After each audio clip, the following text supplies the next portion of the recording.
Hey nerd, how are you? Welcome to the Nerd Sensei channel.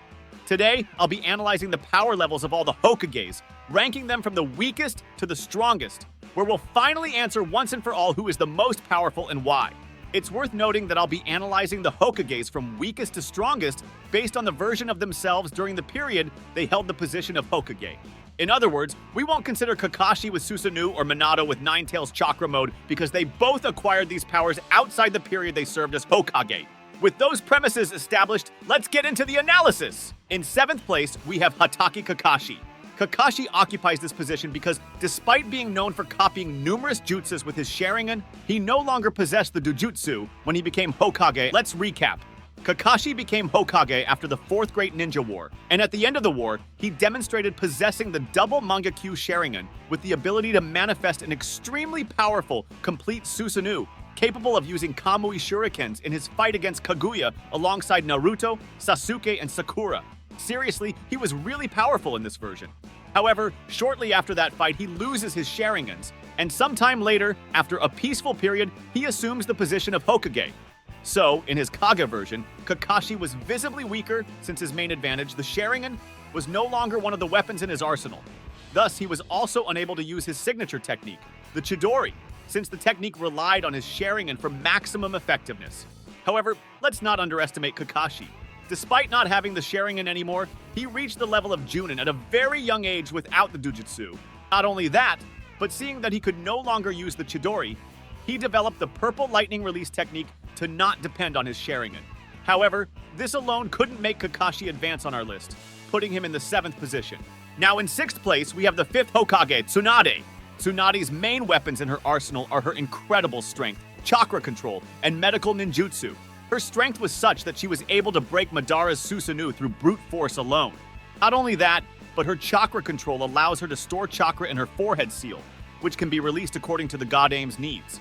With this seal, she can release an absurd amount of chakra, greatly increasing her healing ability and the power of her attacks. As for her medical ninjutsu, she was considered one of the greatest, if not the greatest, medical kunoichi in Masashi Kishimoto's world, being able not only to save the lives of various characters in the story, such as Rock Lee and Chuji, but also to use it on herself, greatly increasing her durability in battle. She occupies this position because she is clearly more powerful than Kakashi without his Sharingan, given that Kakashi, when he had his Sharingan, simply froze when faced with another Sannin, Orochimaru. And do you remember what happened when Tsunade faced Orochimaru? Not only did she confront him head-on, but she also got the better of him on many occasions. Of course, Orochimaru wasn't anywhere near his full power, just as Jiraiya was far from his total power. But it's a comparison we can make to show the difference between Tsunade and Kakashi with the Sharingan from the classic Naruto. Now imagine comparing that to Kakashi without the Sharingan. He simply doesn't stand a chance. So, the 6th position goes to Tsunade. In 5th place, we have him, Hiruzen Sarutobi. Now you might be wondering, but what? How is the Sandaime in 5th place? Take it easy, nerd, I'll explain it to you. Hiruzen is indeed very powerful. Besides being mentored not only by Hashirama, but also by Tobirama, he mastered all of Konoha's jutsus, which consequently led him to learn all 5 basic nature transformations, as well as yin and yang transformations. Not only that, he was considered the strongest Kage of his time, and at the peak of his power, an extremely powerful being. However, that's exactly the point we reach in this analysis. The peak of his power. Many times, Hiruzen's power is overestimated because even at an advanced age, he was able to not only stop Orochimaru, but also the Hashirama and Tobirama Edo Tensei versions. I have some considerations regarding this fight. Although Sarutobi indeed deserves credit for stopping the first 2 Hokages, they were clearly far from their full power.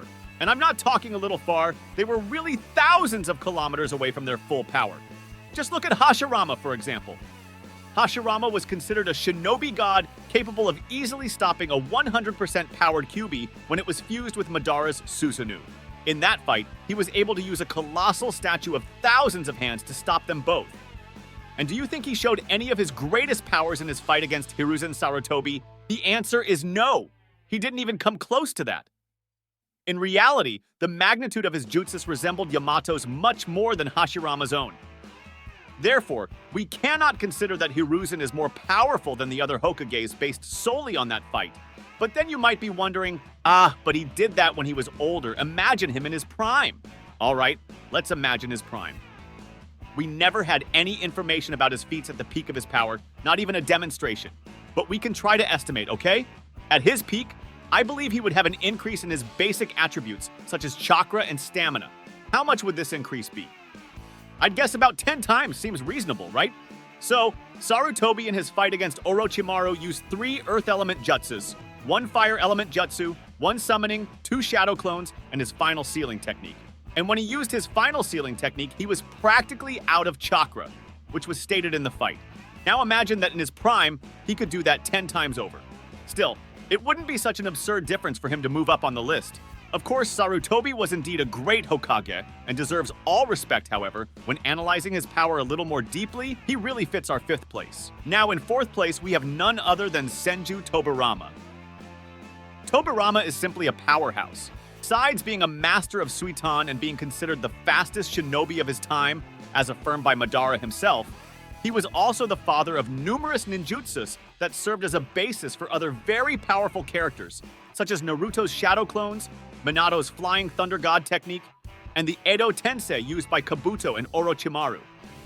He was even able to defeat a user of the Mangekyou, Izuna Uchiha. Tobirama occupies this position because he surpasses Sarutobi in various attributes such as his chakra, given that he is a descendant of the Senju clan, ninjutsu, as besides being a master of water release, he was the creator of several very powerful ninjutsus, and speed, as he was considered the fastest shinobi of his time. In 3rd place, we have Konoha's Yellow Flash, Minato.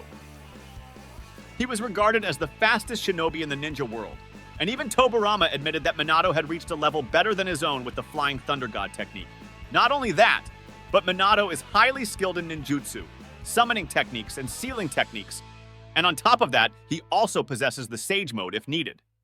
Minato occupies this position because not only is his speed superior to Tobirama's, which was admitted by the 2nd Hokage when talking about Minato's performance using the Flying Thunder God technique, but he also possesses the Sage Mode if needed.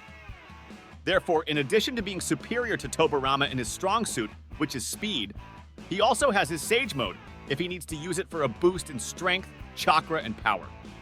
Not only that, but his sealing techniques are extremely advanced, which is another arsenal in Minato's options. Thus, he rightfully occupies the 3rd place. Now, in the 2nd and honorable place, we have the 1st Hokage Senju Hashirama. Let's speak the truth. Hashirama isn't powerful. He's simply insanely out of this world. The guy was known as the Shinobi God and the strongest ninja in history for a long time. He was the only one capable of rivaling Uchiha Madara and defeating him numerous times. Not only that, but he was able to capture all the bijus and distribute them among the villages to balance the power. Seriously, what took all of Akatsuki's effort to capture the bijus, Hashirama did alone. Even the power of the strongest of bijus, Kyuubi, along with Madara's Susanoo, were no match for Hashirama's power. He even possesses the most coveted DNA in the entire series, used by numerous characters within the story. His cells are almost like a game shark within Masashi Kishimoto's world. He still has great healing ability, needing no hand seals, possesses one of the most powerful chakras ever seen, has a badass Kekkei genkai, and on top of all that, he also has the Sage Mode to make him even more overpowered. Given all this that I've mentioned earlier, it's impossible not to admit that Hashirama is indeed stronger than all the other Hokages mentioned earlier. Now, in our top position, we have Naruto Uzumaki. Naruto's dream was to be the greatest Hokage of all time. And if we consider his strength, he has certainly achieved his goal. Just take a look. Naruto is completely beyond dimension in power, having not only a gigantic chakra reserve due to his Uzumaki lineage, but he also possesses Sage Mode, 9 Tails Chakra Mode, and 6 Paths Mode. Each of these provides a huge chakra boost to Naruto. Thanks to the numerous power-ups Naruto received along the way, his attributes reached astronomical levels. His speed was such that he was able to surpass even the 4th Raikage. His endurance was so great that he endured various blows from Toneri, who was able to cut the moon in half. His chakra was so huge that he was able to fight for over 24 hours during the 4th Ninja War against an army of Zetsus, share his chakra with the entire Shinobi Alliance, fight against all the Jinchurikis, face Obito, Madara, Kaguya, and even face Sasuke as a bonus in the Valley of the End. Seriously, I can't even explain how out of this world that is. With his 6 paths mode, he still has access to some completely ridiculous abilities, such as the ability to fly, use all nature transformations, and the truth-seeking balls that can disintegrate anything they touch. Naruto is simply in a completely different tier from the other Hokages, making him undoubtedly the first place on our list. And basically, that's it, little nerd. Did you enjoy the video? Disagree with any of the Hokage's positions? Leave it in the comments. Thank you so much for watching until here and until the next video.